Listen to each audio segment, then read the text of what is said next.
ओम नमो भगवते वासुदेवाय नमः। हर हर महादेव। राधे राधे। मेरी सभी माताओं, बहनों और भाई बंधुओं को नमस्कार है। आप सभी का भारतीय वंदिनी चैनल में स्वागत है। मित्रों, सनातन धर्म में माँ लक्ष्मी को धन की देवी माना जाता है। मान्यता है कि लक्ष्मी जी की कृपा से ही व्यक्ति की जिंदगी संवरती है। सभी महिलाएं लगातार 16 दिनों तक इस व्रत को रखती हैं और पूरे विधि विधान से पूजा करती हैं। हिंदू पंचांग के अनुसार भादों के शुक्ल पक्ष की अष्टमी तिथि से महालक्ष्मी व्रत शुरू हो जाता है और इसका समापन अश्विनी मास के कृष्ण पक्ष की अष्टमी तिथि को होता है। मुख्य रूप से इस व्रत को धन्य धान्य की देवी माता लक्ष्मी को खुश करने के लिए 16 दिनों तक रखा जाता है। इन 16 दिनों के दौरान लक्ष्मी देवी की पूजा अर्चना और पाठ करने से घर में धन, सुख और समृद्धि बनी रहती है। यदि कोई भक्त महालक्ष्मी व्रत में पूरे 16 दिन व्रत नहीं कर सकता तो वह शुरुआत के 3 व्रत या फिर आखिरी के 3 व्रत भी कर सकता है। इस दिन घर घर में महिलाएं व्रत रखकर पार्थिव हाथी पर विराजित महालक्ष्मी का पूजन करती हैं। इस पूजन का अनुष्ठान भी खास होता है। इसमें 16 की संख्या का विशेष महत्व माना जाता है। 16 गांठ का एक गढ़ा तैयार करके लक्ष्मी जी को अर्पण किया जाता है और 16 बार कहानी कही जाती है। इसके अलावा 16 बार डुबकी, 16 श्रृंगार, 16 बार मुंह धोना, 16 तर्पण, 16 दीपक और 16 बोल की कहानी भी कही जाती है तथा कथा सुनी जाती है। मित्रों, सामान्यतः भक्त महालक्ष्मी की एक ही कथा सुनते हैं, परंतु आज मैं आपको लोक प्रचलित महालक्ष्मी की संपूर्ण 7 कथाएं सुनाने जा रही हूँ, जिससे आप सभी को महालक्ष्मी की संपूर्ण कृपा दृष्टि प्राप्त हो सके और आपका घर सुख, समृद्धि और धन धान्य से भरा रहे। अतः आपसे आग्रह है कि वीडियो को पूरा देखिएगा। परंतु उससे पहले मेरा आप सभी भाई बहनों से निवेदन है कि यदि आप चैनल पर नए हैं या अभी तक आपने चैनल को सब्सक्राइब नहीं किया है तो कृपया करके चैनल को सब्सक्राइब अवश्य कर लीजिएगा और बगल में बनी हुई घंटी को जरूर दबा लीजिएगा, ताकि मैं आपके लिए ऐसी ही पवित्र कथा कहानियाँ लाती रहूं। तो चलिए महालक्ष्मी के दर्शन करते हुए कथाओं को शुरू करते हैं। मित्रों, मैं आपको महालक्ष्मी की प्रथम कथा सुनाने जा रही हूँ, अतः ध्यान से और भक्ति पूर्वक सुनिए। एक समय महर्षि श्री वेदव्यास जी हस्तिनापुर पधारे। उनका आगमन सुनकर महाराज धृतराष्ट्र उनको आदर सहित राजमहल में ले गए और उनको स्वर्ण सिंहासन पर बिठाकर उनका चरणोदक ले उनका पूजन किया। इसके बाद श्री वेदव्यास जी से माता कुंती तथा गांधारी ने हाथ जोड़कर प्रश्न किया, हे महामुने, आप त्रिकालदर्शी हैं, अतः आपसे हमारी प्रार्थना है कि आप हमको कोई ऐसा सरल व्रत तथा पूजन बताएं जिससे हमारा राज्य लक्ष्मी, सुख, संपत्ति, पुत्र पौत्रादि व परिवार सुखी रहे। इतना सुनकर श्री वेदव्यास जी कहने लगे, देवी, हम एक ऐसे व्रत का पूजन व वर्णन कहते हैं जिससे सदा लक्ष्मी जी का निवास होकर सुख समृद्धि की वृद्धि होती रहती है। यह श्री महालक्ष्मी जी का व्रत है जिसे प्रति वर्ष अश्विनी कृष्ण अष्टमी को विधिवत किया जाता है। तब कुंती और गांधारी बोली, हे महामुने, इस व्रत की विधि हमें विस्तार पूर्वक बताने की कृपा करिए। तब व्यास जी बोले, हे देवी, यह व्रत भाद्रपद शुक्ल अष्टमी से प्रारंभ किया जाता है। इस दिन स्नान करके 16 सूत के धागों का डोरा बनाएं, उसमें 16 गांठ लगाएं, हल्दी से पीला करें। इसके बाद प्रतिदिन 16 दूब व 16 गेहूं डोरों को चढ़ाएं। अश्विनी कृष्ण अष्टमी के दिन उपवास रखकर मिट्टी के हाथी पर श्री महालक्ष्मी जी की प्रतिमा स्थापित कर विधि पूर्वक पूजन करें। इस प्रकार श्रद्धा भक्ति सहित महालक्ष्मी जी का व्रत पूजन करने से आप लोगों की राज्य लक्ष्मी में सदा वृद्धि होती रहेगी। इस प्रकार व्रत का विधान बताकर श्री वेदव्यास जी अपने आश्रम को प्रस्थान कर गए। इधर दूसरी ओर समय अनुसार भाद्रपद शुक्ल अष्टमी से गांधारी तथा कुंती अपने अपने महलों में नगर की स्त्रियों सहित व्रत आरंभ करने लगी। इस प्रकार 15 दिन बीत गए। 16वें दिन अश्विनी कृष्ण अष्टमी के दिन गांधारी ने नगर की सभी प्रतिष्ठित महिलाओं को पूजन के लिए अपने महल बुलवा लिया। अतः इसी कारण माता कुंती के यहाँ कोई भी महिला पूजन करने नहीं आई। साथ ही माता कुंती को भी गांधारी ने नहीं बुलाया। ऐसा करने से माता कुंती ने अपना बड़ा अपमान समझा। उन्होंने पूजन की कोई तैयारी नहीं की एवं उदास होकर बैठ गई। जब पांचों पांडव युधिष्ठिर, अर्जुन, भीम, नकुल और सहदेव महल में आए तो कुंती को उदास देखकर वे पूछने लगे, हे माता, आप इस प्रकार उदास क्यों हैं? आपने पूजन की तैयारी क्यों नहीं की? तब माता कुंती ने कहा, हे पुत्र, आज महालक्ष्मी जी के व्रत का उत्सव गांधारी के महल में मनाया जा रहा है।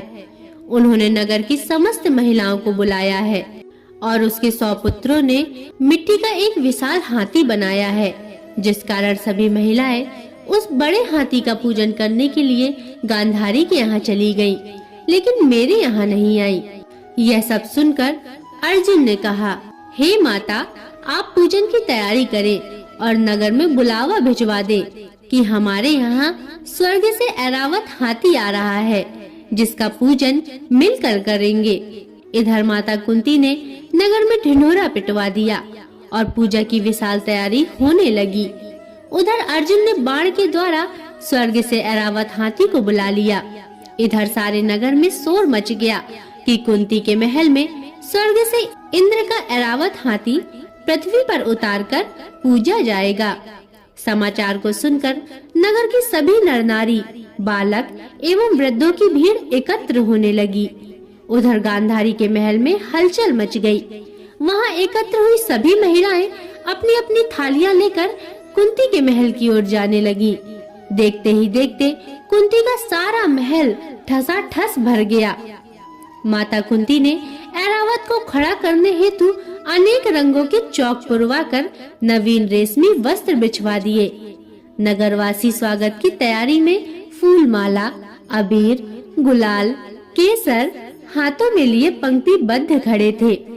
तब स्वर्ग से ऐरावत हाथी पृथ्वी पर उतरने लगा तो उसके आभूषणों की ध्वनि गूंजने लगी। ऐरावत के दर्शन होते ही जय जयकार के नारे लगने लगे। सायंकाल के समय इंद्र का भेजा हुआ हाथी ऐरावत माता कुंती के भवन के चौक में उतर आया। तब सब नर नारियों ने पुष्पमाला, अबीर, गुलाल, केसर आदि सुगंधित पदार्थ चढ़ाकर उसका स्वागत किया। राज्य पुरोहित द्वारा ऐरावत पर महालक्ष्मी जी की मूर्ति स्थापित करके वेद मंत्रोच्चारण द्वारा पूजन किया गया। नगरवासियों ने भी महालक्ष्मी पूजन किया। फिर अनेक प्रकार के पकवान लेकर ऐरावत को खिलाए और यमुना का जल उसे पिलाया गया। राज्य पुरोहित द्वारा स्वस्ति वाचन करके महिलाओं द्वारा महालक्ष्मी का पूजन कराया गया। 16 गांठों वाला डोरा लक्ष्मी जी को चढ़ाकर अपने अपने हाथों में बांध लिया। ब्राह्मणों को भोजन कराया गया। दक्षिणा के रूप में स्वर्णाभूषण, वस्त्र आदि दिया गया। तत्पश्चात महिलाओं ने मिलकर मधुर संगीत, लहरियों के साथ भजन कीर्तन कर संपूर्ण रात्रि महालक्ष्मी व्रत का जागरण किया। दूसरे दिन प्रातः राज्य पुरोहित द्वारा वेद मंत्रोच्चारण के साथ जलाशय में महालक्ष्मी जी की मूर्ति का विसर्जन किया गया। फिर ऐरावत को विदा कर इंद्रलोक भेज दिया गया। श्री महालक्ष्मी की जय, श्री विष्णु की जय।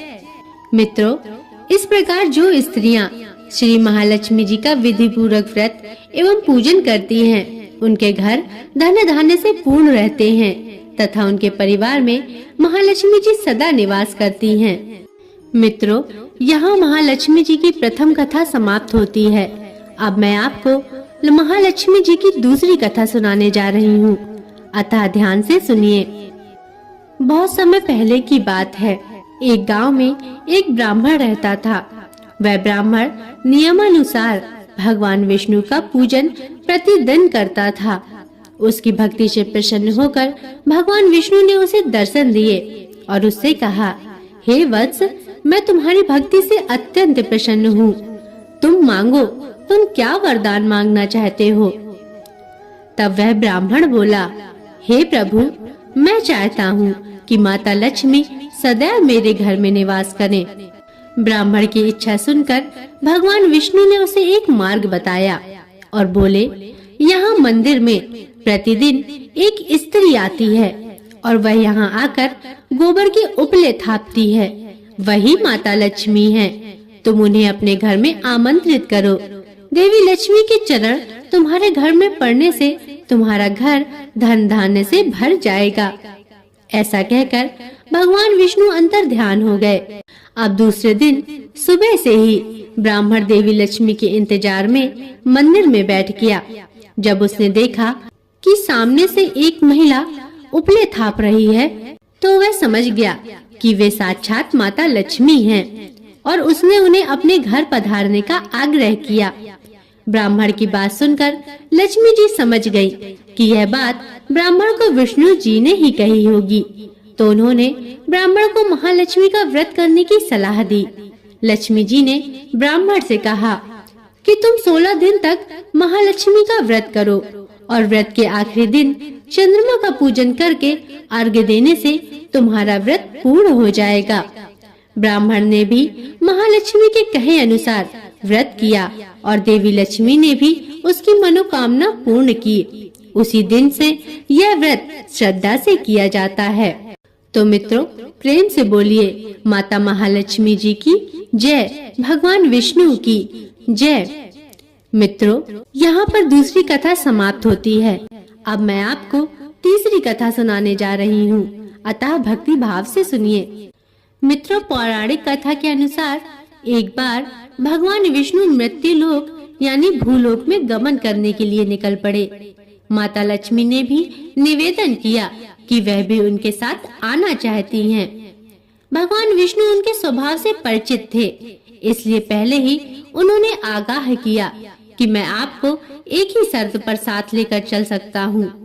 माता लक्ष्मी मन ही मन बहुत खुश हुई कि चलो सशर्त ही सही, भगवान साथ ले जाने के लिए तैयार तो हुए।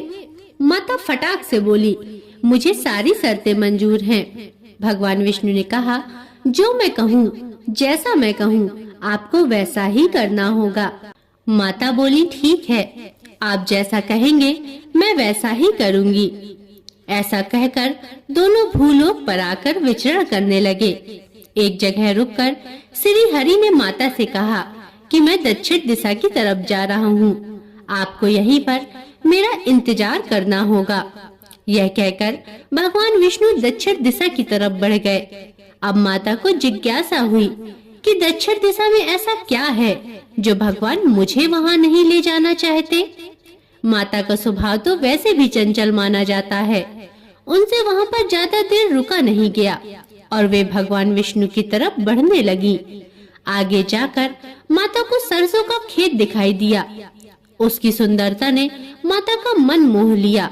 वे फूलों को तोड़कर अपना श्रृंगार करने लगी। इसके बाद वे कुछ दूर आगे बढ़ी कि गन्ने का खेत उन्हें दिखाई दिया। उन्हें गन्ना चूसने की इच्छा हुई तो गन्ने तोड़कर उन्हें चूसने लगी। इतने में भगवान विष्णु वापस आ गए। सरसों के फूलों से सजी माता लक्ष्मी को गन्ना चूसते हुए देखकर भगवान विष्णु उन पर क्रोधित हो गए। भगवान ने कहा कि आपने शर्त का उल्लंघन किया है। मैंने आपको वहाँ रुकने के लिए कहा था, लेकिन आप नहीं रुकी और यहाँ किसान के खेत से फूल व गन्ने तोड़कर आपने अपराध किया है। आपको इसकी सजा मिलेगी। तब भगवान विष्णु ने माता लक्ष्मी को 12 वर्ष तक किसान की सेवा करने का शाप दे दिया और स्वयं क्षीर सागर गमन कर गए। अब विवश माता लक्ष्मी को किसान के घर रहना पड़ा। एक दिन माता लक्ष्मी ने किसान की पत्नी को देवी लक्ष्मी की प्रतिमा की पूजा करने को कहा और बोला कि इससे तुम जो भी मांगोगी तुम्हें मिलेगा। कृषक की पत्नी ने वैसा ही किया। कुछ ही दिनों में उनका घर धन्य धान्य से पूर्ण हो गया। हंसी खुशी समृद्धि में 12 साल बीत गया। जब भगवान विष्णु माता लक्ष्मी को लेने के लिए आए तो किसान ने माता को न जाने देने की हट कर ली। इस पर माता लक्ष्मी ने कहा कि कार्तिक कृष्ण पक्ष की 13 के दिन यदि वह विधि पूर्वक मेरी पूजा करे तो वह उसके घर से नहीं जाएंगी, लेकिन वह इस दौरान उसे दिखाई नहीं देंगी।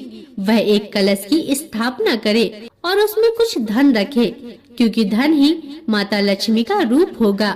इस प्रकार 13 के दिन किसान ने माता के बताए अनुसार ही पूजा कर कलश स्थापना की और किसान का घर धन्य धान्य से पूर्ण हो गया। तब से लेकर आज तक धनतेरस पर माता लक्ष्मी की पूजा करने की परंपरा चली आ रही है। हे माता लक्ष्मी, आपने जैसी कृपा किसान पर करी वैसी सब पर करना। आपकी सदा ही जय हो। भक्तों, प्रेम से बोलिए माता लक्ष्मी की जय, भगवान विष्णु की जय। मित्रों, यहाँ महालक्ष्मी की तीसरी कथा समाप्त होती है। अब मैं आपको महालक्ष्मी की चौथी कथा सुनाने जा रही हूँ, अतः प्रेम पूर्वक सुनिए।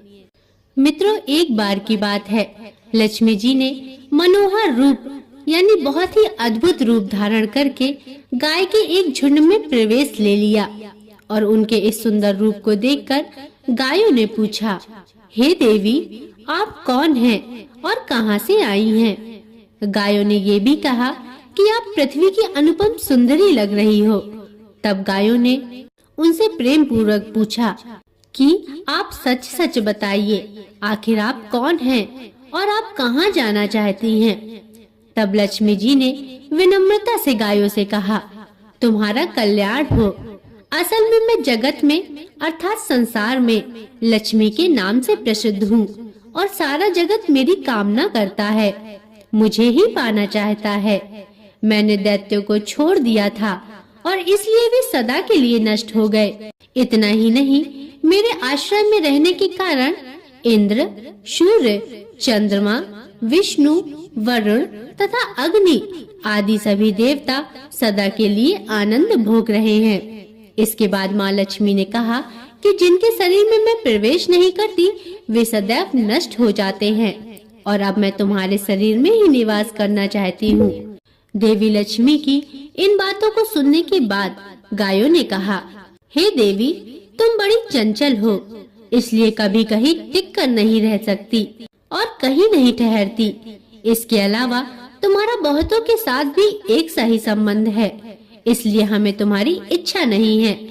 तुम्हारी जहाँ भी इच्छा हो तुम चली जाओ। तुमने हमसे बात की, इतने में ही हम अपने आप को तुम्हारा कृतार्थ यानी तुम्हारे आभारी मानते हैं। गायों के ऐसा कहने पर लक्ष्मी जी ने कहा कि ये तुम क्या कह रही हो? मैं दुर्लभ और सती हूँ, अर्थात मुझे पाना आसान नहीं है, पर फिर भी तुम मुझे स्वीकार नहीं कर रही। आखिर इसका क्या कारण है? यहाँ तक कि देवता, दानव, मनुष्य आदि सब कठोर तपस्या करके मेरी सेवा का सौभाग्य प्राप्त करते हैं, अतः तुम भी मुझे स्वीकार करो। वैसे भी इस संसार में ऐसा कोई नहीं है जो मेरा अपमान करता हो। यह सब सुनकर गायों ने कहा कि हम आपका अपमान या अनादर नहीं कर रहे हैं, हम केवल आपका त्याग कर रहे हैं, और वह भी सिर्फ इसलिए क्योंकि आपका मन बहुत ही चंचल है। आप कहीं भी जम कर नहीं रहती, अर्थात एक स्थान पर नहीं रुक सकती, इसलिए अब बातचीत करने से कोई लाभ नहीं। आप जहाँ जाना चाहती हो जा सकती हो। इस तरह गायों ने माँ लक्ष्मी का त्याग कर दिया, क्योंकि गायों को मालूम था कि लक्ष्मी कभी भी एक के पास नहीं रहती, बल्कि पूरे संसार में घूमती रहती है। पर फिर भी माँ लक्ष्मी ने हार नहीं मानी और इतना सब होने के बाद भी अपने वार्तालाप जारी रखी। अब आखिर में माँ लक्ष्मी ने कहा, हे गायों, तुम दूसरों को आदर देने वाली हो, और यदि तुमने ही मुझे त्याग दिया तो सारे जगत में मेरा अनादर होने लगेगा। इसलिए तुम मुझ पर भी अपनी कृपा करो। मैं तुमसे केवल सम्मान चाहती हूँ। तुम लोग सदा सबका कल्याण करने वाली हो। तुम लोग सदा सबका कल्याण करने वाली हो। पवित्र और सौभाग्यवती हो। तो मुझे भी बस आज्ञा दो कि मैं तुम्हारे शरीर के किस भाग में निवास करूं। लक्ष्मी जी के इस प्रकार निवेदन करने पर गायों ने भी अपना मन बदल लिया और गायों ने कहा, हे यशस्विनी, हमें तुम्हारा सम्मान अवश्य ही करना चाहिए, इसलिए तुम हमारे गोबर और मूत्र में निवास करो, क्योंकि हमारी ये दोनों वस्तुएं ही परम पवित्र हैं। तब माँ लक्ष्मी ने कहा, धन्यवाद और धन्य भाग मेरे, जो तुम लोगों ने मुझ पर यह अनुग्रह किया, यानी मेरी पति इतनी कृपा दिखाई। मैं अवश्य ऐसा ही करूंगी।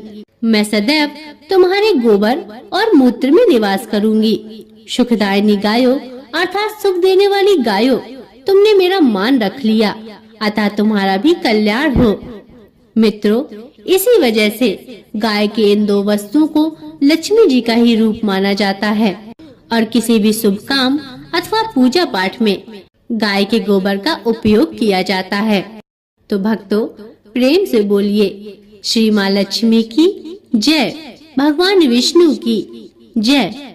मित्रों, यहाँ पर माता लक्ष्मी की चौथी कथा समाप्त होती है। अब मैं आपको पांचवी कथा सुनाने जा रही हूँ, अतः ध्यान से सुनिए। मित्रों, जिस प्रकार कोई भी व्रत तब तक पूरा नहीं होता जब तक उसकी व्रत कथा न सुनी जाए, उसी प्रकार कोई भी व्रत कथा तब तक संपूर्ण नहीं होती जब तक विनायक जी की कथा न सुनी जाए। अतः मैं आपको विनायक जी की कथा सुनाने जा रही हूँ, अतः ध्यान से सुनिए। किसी भी कथा के बाद विनायक जी की कथा सुनने से संपूर्ण फल की प्राप्ति होती है।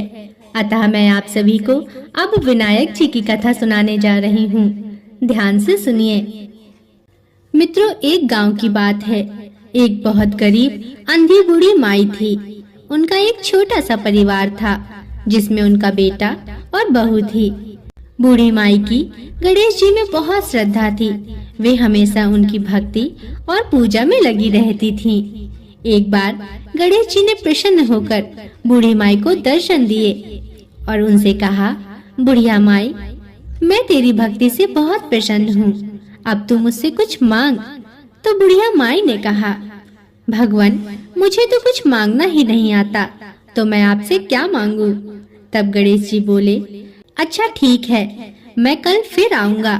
तू अपने बहू बेटे से पूछना और उनसे पूछकर कुछ मांग लेना। बुढ़िया बोली, ठीक है। फिर बुढ़िया माई अपने बेटे बहू से बोली, आज मुझे प्रभु विनायक बाबा ने स्वयं दर्शन दिए हैं और उन्होंने मुझसे वर मांगने को कहा है।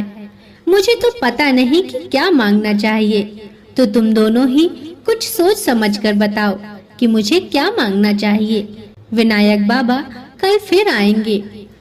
बेटे ने कहा कि माँ धन दौलत मांग ले, और फिर अपनी बहू से पूछा तो वह बोली, सासू जी, हमारी शादी को काफी समय हो गया है और आपको पोता भी चाहिए, तो क्यों ना पोता ही मांग लो। तो बुढ़िया माई ने सोचा कि यह दोनों तो अपने मतलब की चीज मांग रहे हैं, तो क्यों ना मैं अपनी प्यारी सहेली से पूछती हूँ, वो सही सलाह देगी। ऐसा सोचकर बुढ़िया माई अपने पड़ोसन के पास जाती हैं और जाकर पूछती हैं, बहन, मुझे विनायक बाबा ने दर्शन दिए और मुझसे कुछ वर मांगने को कहा, क्योंकि मुझे कुछ सूझा नहीं कि मैं क्या मांगू। तो उन्होंने कहा कि तू अपने बहू बेटे से पूछ लेना और फिर मुझे बताना, मैं कल फिर आऊंगा। जब मैंने अपने बहू बेटे से पूछा तो बेटा बोला कि धन मांग लो और बहू बोली कि पोता मांग लो। मुझे ये दोनों ही बातें उनके अपने मतलब की लगी, इसलिए अब मैं तुम्हारे पास आई हूँ। तुम मुझे सलाह दो कि मुझे क्या मांगना चाहिए। तब पड़ोसन बोली कि ना तू धन मांग, ना तू पोता मांग, तू थोड़े दिन तो जिएगी, सो तू आंखें मांग ले। ऐसा सुनकर बूढ़ी माई को ये बात भी सही नहीं लगी। उन्हें लगा कि ये तो स्वार्थ हुआ। उन्होंने पड़ोसन की बात भी नहीं मानी। सरल सी बुढ़िया माई घर पर जाकर सोचने लगी कि ऐसा क्या वरदान मांगा जाए जो सिर्फ किसी एक के लिए न हो, बल्कि उस वरदान का शुभ फल सभी को प्राप्त हो। ऐसा सोचते सोचते बुढ़िया ने रात गुजार दी। अगले दिन गणेश जी आए और बोले, कि बुढ़िया माई आज कुछ मांग ले। तब वह बोली, हे विनायक, आंख दे जिससे सोने के कटोरे में पोते को दूध पीता देखूं। सुहाग दे, निरोग काया दे, 9 करोड़ की माया दे। बेटा पोते पर पोते, दुनिया में भाई भतीजे, सारे भूरे परिवार को सुख दे, मोक्ष दे। तब गणेश जी बोले, माई तूने तो मुझे ठग लिया और सब कुछ मांग लिया। और मुस्कुराते हुए बोले, परंतु जैसे तुमने कहा सब वैसा ही होगा। और यह कहकर गणेश जी अंतर ध्यान हो गए। बुढ़िया माई को गणेश जी की कृपा से सब कुछ मिल गया। हे गणेश जी, जैसे बुढ़िया माई को दिया वैसे सबको देना। श्री गणेश भगवान की जय। मित्रों, यह थी 5वीं कथा। अब मैं आपको 6वीं कथा सुनाने जा रही हूँ, अतः ध्यान से सुनिए। मित्रों, किसी भी व्रत कथा को कहते समय तुलसी माता की व्रत कथा जरूर कहनी चाहिए, क्योंकि हिंदू पुराण में माता तुलसी बहुत ही शुभ और पूजनीय मानी गई हैं। अतः उनकी उपस्थिति वहाँ पर हमेशा शुभ फल ही प्रदान करती है। इसी के परिणाम स्वरूप भगवान विष्णु को भी भोग के लिए तुलसी का प्रसाद लगाया जाता है। अतः अब मैं आपको माता तुलसी की कथा सुनाने जा रही हूँ, अतः ध्यान से सुनिए। मित्रों, कार्तिक महीने में सब औरतें तुलसी माता को सींचने जाती थीं। सब तो सींच कर आ जाती थी, परंतु एक बूढ़ी माई तुलसी माता को आती, उन्हें सींचती और कहती, हे तुलसी माता, सत की दाता, मैं बिलड़ा सींचूं तेरा, तू कर निस्तारा मेरा।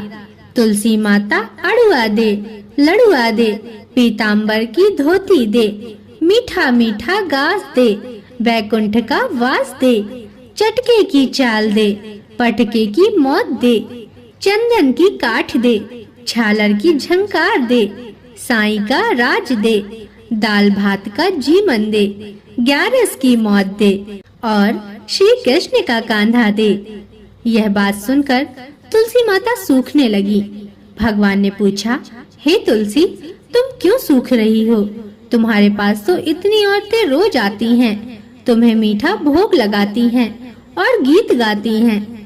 तब तुलसी माता ने कहा, हे भगवान, सब औरतें मेरे पास आती हैं, परंतु उनमें से एक बूढ़ी माई रोज आती है और इस तरह की बात कहती है। मैं सब कुछ तो दे दूंगी, पर मैं श्री कृष्ण का कांधा कहाँ से दूंगी? तब भगवान बोले, हे तुलसी, तुम चिंता मत करो, वह मरेगी तो मैं उसे स्वयं कांधा देने जाऊंगा। कुछ समय पश्चात बूढ़ी माई का देहांत हो गया। सारे गांव वाले एकत्रित हो गए और बूढ़ी माई को लेकर जाने लगे, पर वह इतनी भारी हो गई कि किसी से भी नहीं उठी। सबने कहा, इतना पूजा पाठ करती थी, पाप नष्ट होने की माला फेरती थी, फिर भी इतनी भारी कैसे हो गई? तब वहाँ बूढ़े ब्राह्मण के रूप में भगवान आए और वहाँ खड़े लोगों से उन्होंने पूछा, भाई ये भीड़ कैसी है?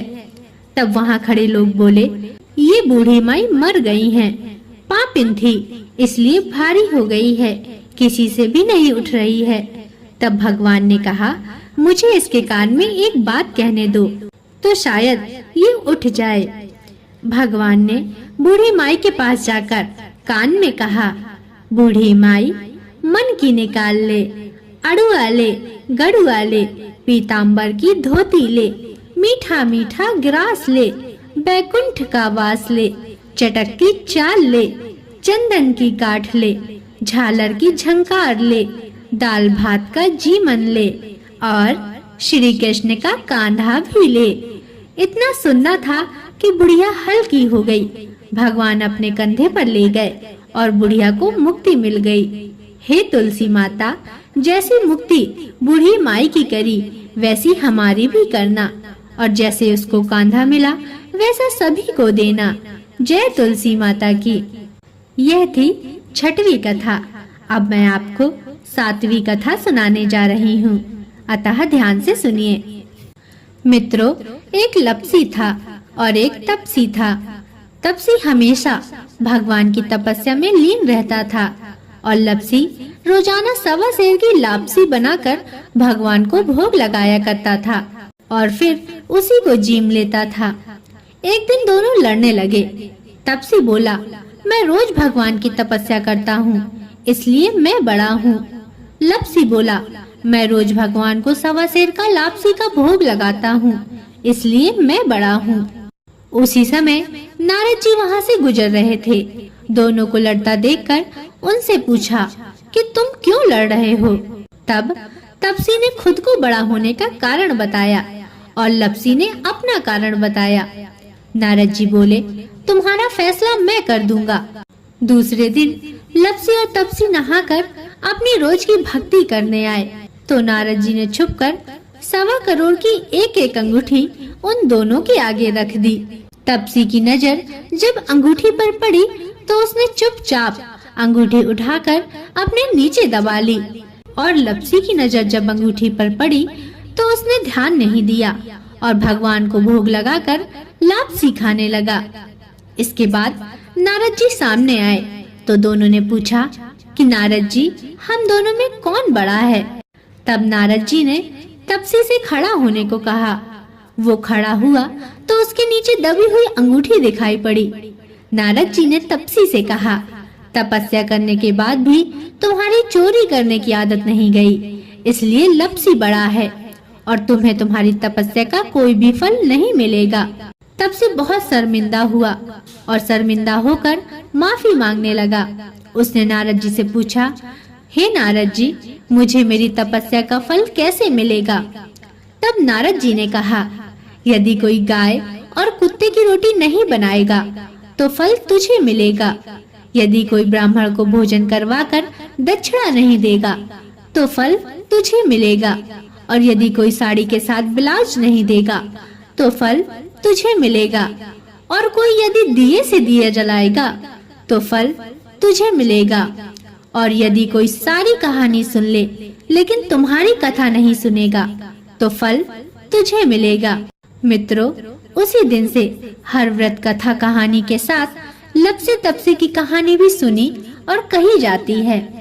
अतः लपसी तपसी की कहानी के साथ व्रत कथा का संपूर्ण फल प्राप्त होता है। मित्रों, यह थी महालक्ष्मी की 7 व्रत कथाएं। आशा करती हूँ कि आपको कथाएं पसंद आई होंगी। अगर इसमें कोई त्रुटियां हैं तो मुझे क्षमा करें और आपसे पुनः एक बार निवेदन है कि यदि अभी तक आपने चैनल को सब्सक्राइब नहीं किया है तो कृपया करके चैनल को सब्सक्राइब करके बगल में बनी हुई घंटी को जरूर दबा लें और कमेंट में हमें बताएं कि आपको कथा कैसी लगी और कमेंट में जरूर लिखें। श्री महालक्ष्मी जी की जय, भगवान विष्णु की जय, हर हर महादेव, राधे राधे। अब अगले वीडियो तक के लिए नमस्कार।